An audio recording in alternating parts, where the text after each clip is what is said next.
মুসলমানের এটা কালিমাই হলো মুসলমানের প্রথম কথাই হলো কালিমা। কথা বলেন ঠিক না বেঠিক কথা? মুসলমানের প্রথম কথাটাই হলো কালিমা। আর কালিমার পরে আমাদের 5 ওয়াক্ত নামাজ। আর নামাজ যে আদায় করে তা সে কোনোদিনও খারাপ কাজ করতে পারে না, মিথ্যা কথা বলতে পারে না, পাপের কাজ করতে, হারাম কাজ করতে পারে না। নামাজেই বাধা দেয়। কথা বলেন, নামাজেই বাধা দেয়। এমন নামাজ পড়ো না যে নামাজ পড়তেছ পাপের কাজ হারাম কাজ ছাড়তে পারতেছ না। এমন নামাজ পড়ো না। মাগো, নিজের গুনার কথা নিজেই ভালো জানো। কথা বলেন, নিজের কথা নিজেই ভালো জানেন। কি কাজ করেছেন আপনার জীবনে, কেমন গুনাহ করেছেন? কথা বলেন, কবিরা করেছেন কি সগীরা করেছেন কি হারাম গুনাহ করেছেন কি কি কথা করেছেন কি জিনা করেছেন, আপনার গুনার কথা আপনি জানেন। কথা বলেন। কিন্তু এই গুনার কথা মনে করে আল্লাহর কাছে অনুতপ্ত হতে হবে। কার কাছে? আল্লাহর কাছে অনুতপ্ত হতে হবে, আল্লাহর কাছে ক্ষমা চাইতে হবে, আল্লাহর কাছে তওবা করতে হবে। সেই হারাম কাজে আর যাওয়া, যদি হারাম কাজে আর না যান, আমার রব্বুল আলামিন আপনাদের জীবনের গুনাহ মাফ করে দিবেন। যারা বলে সুবহানাল্লাহ। আল্লাহ হলেন ইয়া রহমান, আল্লাহ হলেন অতি দয়ালু, আল্লাহ হলেন ইয়া গফুরুর রহিম, আল্লাহ হলেন পরম ক্ষমাকারী, জীবনের গুনাহ ক্ষমা করে দিবেন। যারা বলে সুবহানাল্লাহ। মুসা আলাইহিস সালামের কাহিনী, একটা মহিলা ছিলেন জিনাকারী। কি ছিলেন? জিনাকারী। কিন্তু সেই মহিলাটা একদিন রান্না করতেছে, রান্না করতে করতে একটা আগুন তার গায়ে লেগে গেল, কিন্তু ফুকসা পড়ে গেল। তখন অনুভব করতেছে, ওরে এই দুনিয়ার আগুন এত তাপ, না জানি জাহান্নামের আগুন কতই না তাপ। জোরে বলি সুবহানাল্লাহ। তখন মহিলাটা এই কথা মনে করিয়া তখন চলে গেল মুসা আলাইহিস সালামের দরবারে। যে বলতেছে, আল্লাহর নবী, আমি আপনার কাছে আমি এসেছি একটা আবেদন নিয়ে। বলে কি? বলতেছে, আমি হলাম একটা জিনাকারী, আমি জিনা করেছি।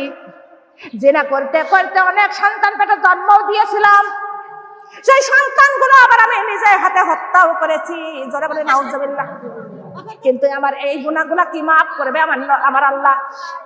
মুসা নবী বলতেছে, হে মহিলা, আমার সামনে থেকে দূর হয়ে যা, এমন গুনাহ আমার আল্লাহ কোনোদিন মাফ করবে না। মহিলাটার মন ভালো হলো না খারাপ হলো? কথা বলেন, খারাপ হয়ে গেল। মহিলাটা 2 চোখের পানি ছেড়ে দিয়ে কাঁদতেছেন। কাঁদতে কাঁদতে তিনি পথে রওনা হয়ে যায়। কিন্তু এমন সময় আমার আল্লাহ তাআলা মুসাকে ডাক দিয়ে বললেন, মুসা, কিন্তু ওই নারীকে তুমি ওই নারীটাকে ফিরাও। মুসা আলাইহিস সালাম বলেন, হে রব্বুল আলামিন, ওই নারীটা তো হারাম কাজ করেছে, জিনা করেছে, আবার পেটে সন্তানও হত্যা করেছে, কিন্তু ওই নারীর মতো পাপী আর কেউ নাই। আমার আল্লাহ বললেন, ওরে মুসা, আমি যা জানি তুমি তা জানো না। ওই নারী চাইতো খারাপ মানুষ, পাপী মানুষ আরো দুনিয়ার মধ্যে আছে। ধরে বলি নাউজুবিল্লাহ। ওরে মুসা বলতেছে, আর রব্বুল আলামিন, এর চাইতে আবার পাপী বান্দা, আবার খারাপ বান্দা বান্দিকে একটু আমার জানাইয়া দেন। আমার রব্বুল আলামিন বলতেছেন, মুসা রে, হে মুসা, ওরা যারা জিনাকারী, ভুল করে জিনা করে ফেলছে, কিন্তু পেটের গর্ভের সন্তান হত্যা করেছে, কিন্তু সেই গুনার কথা যদি মনে করে, ওরে আমার কাছে যদি, তার রবের কাছে যদি হাত তুলে, যদি কান্নাকাটি করে, যদি অনুতপ্ত হয়, যদি তওবা করে, রে মুসা, আমি আল্লাহ তার জীবনের গুনাহ মাফ করে দিই। জোরে বলি সুবহানাল্লাহ। ওরে মুসা, ওই নারীটাই মহিলাটাই আজকে গুনার কথা মনে পড়ে গেছে রে মুসা, তাই আমার কাছে রানা জারি করে কাঁদছে, অনুতপ্ত ক্ষমা চেয়েছে। আমি আল্লাহ ওরে তার গুনাহ ক্ষমা করে দিলাম। যারা বলে সুবহানাল্লাহ। ওরে মুসা, এই দুনিয়ার খারাপ আর পাপী মানুষ কিনা তুমি কি জানতে চাও? মুসা রে, তুমি জেনে নাও, এই সারা জাহানের মধ্যে পাপী আর খারাপ কিনা। ওরে যারা বেনামাজি, ওরা বেনামাজি হলেও সারা জাহানের মধ্যে গুনাহগারী এবং খারাপ। কেননা জিনাকারী যদি আল্লাহর কাছে খাস করে তওবা করে, জিনার গুনাহ মাফ হয়ে যায়। কিন্তু বেনামাজির গুনাহ কোনোদিনও মাফ কথা বলেন মাফ হবে। একজন যদি খারাপ কর্ম যদি করে ফেলে দেয় ভুলি চটকে, কিন্তু তার আলাপ আলোচনা বাজারে তো হয়, কথা বলে না কেন, রাস্তাঘাটেও হয় কিনা? ওরা গ্রামাঞ্চলে কত জায়গায় কত কথা হয়, কিন্তু কোনোদিন মসজিদে যায় না, তার কথা কেউ বলে না। কথা বলেন কে? অমকের মা নামাজ পড়ে না, অমকের মা বেপরদায় চলে, অমকের বিবি বেপরদায় চলে, এমন কথা কেউ বলে না। বলে কি? বলে না। কিন্তু তার আলাপ আলোচনা সব জায়গায় হয়, কিন্তু উনি যদি ভুল করে ফেলা দেয়, আল্লাহর কাছে মাপ চায়, আমার রব্বুল আলামিন, আমার রহমান তার জীবনের গুনাহ মাফ করে দিবেন। যারা বলে সুবহানাল্লাহ। কথা বলেন ঠিক না বেঠিক? তাই আমাদের নিজের গুনার খবর নিজেরাই জানি, কথা বলেন জানি কিনা? কিন্তু আমরা যদি জানে থাকি, কিন্তু সেই গুনাহটা আল্লাহর কাছ থেকে মাপ চাইতে হবে। কার কাছে? আল্লাহর কাছে মাপ চাইয়া, আল্লাহর কাছে অনুতপ্ত হইয়া, আল্লাহর কাছে তওবা করে আমরা আল্লাহর পথে ফিরে আসবো। কার পথে? আল্লাহর পথে ফিরে না যাই আত্মা আসিয়া আমরা কবরে পাও। রাখবো কি? জোরে বলেন। রাখবো না।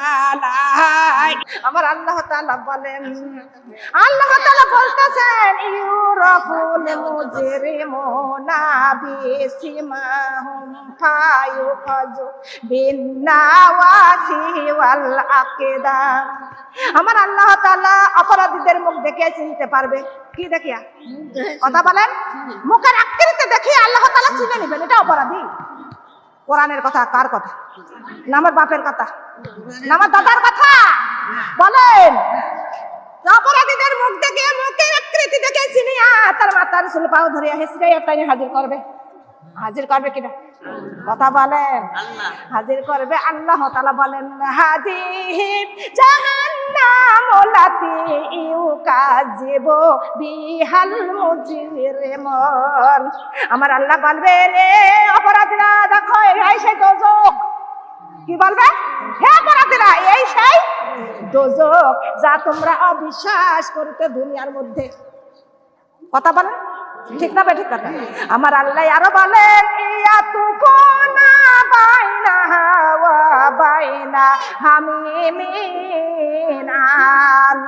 আমার আল্লাহ তখন ওই দোজখের ফুটান্ত গরম পানির মাঝখানে ওই অপরাধীদের ছেড়ে দেওয়া হবে। কার কথা বলেন? অপরাধীদের দোজখের ফুটান্ত গরম পানির মাঝখানে ছেড়ে দেওয়া হবে। তারা সেখানে ছুটাছুটি করবে। গরম পানির মধ্যে যদি এটা তাজা জীবিত একটা জিনিস যদি ছেড়ে দেওয়া হয়, কেমন অনুভব? কথা বলেন কেমন অনুভব? তখন এই ফুটান্ত গরম পানির মাঝখানে অপরাধীদের ছেড়ে দেওয়া হবে।